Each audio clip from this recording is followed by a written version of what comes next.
میری دانست میں دور حاضر میں بدتمیزی کے بہت سے نیک نیمز ہیں اور سبھی نام خوبصورت ہیں۔ مثال کے طور پہ بھائی میں تو اسٹریٹ فارورڈ ہوں، بھائی میں تھوڑا کانفیڈنٹ ہوں، سچی اور کھری بات کرتا ہوں، میں تھوڑا آؤٹ سپوکن ہوں، بھائی مجھ سے یہ منافقت نہیں ہوتی، جو بات دل میں ہے وہی زبان پہ رکھتا ہوں، اور میں تو سچ بولتا ہوں، کسی کو بری لگے تو لگے، جو بھی بات ہے میں دل میں نہیں رکھتا، بس کہہ دیتا ہوں اور بات ختم۔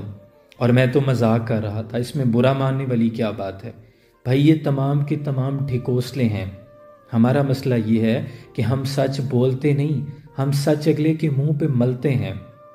نصیحت کا مقصد دروازہ کھٹکھٹانا ہوتا ہے، دروازہ توڑنا مقصود نہیں ہوتا، اور ہم اگلے کی تذلیل کر رہے ہوتے ہیں، تضحیق کر رہے ہوتے ہیں۔ اگر آپ نے نصیحت کرنا ہوتی ہے تو نصیحت تنہائی میں کی جاتی ہے۔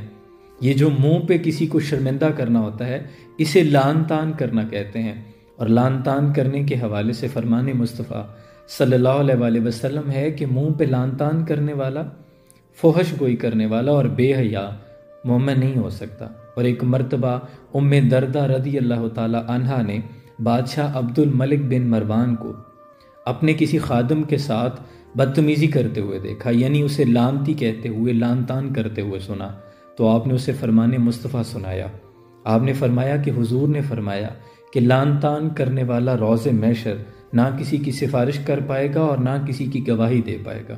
یہ بہت ناپسندیدہ عمل ہے، اور دور حاضر میں بھی آپ ان تمام بدتمیزیوں کے نام کچھ بھی رکھ لیں، میں اسٹریٹ فارورڈ ہوں، میں آؤٹ سپوکن ہوں، میں کانفیڈنٹ ہوں، مجھ سے منافقت نہیں ہوتی، یہ تمام کی تمام بدتمیزیاں ہی شمار ہوں گی اگر اگلے بندے کی دل آزاری ہو رہی ہے۔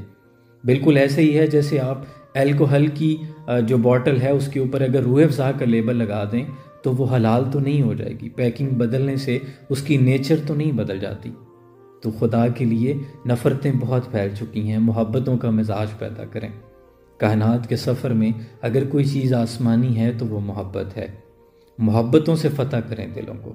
اللہ آسانی حاصل اور تقسیم کرنے کا شرف عطا فرمائے۔ سلام پہنچے۔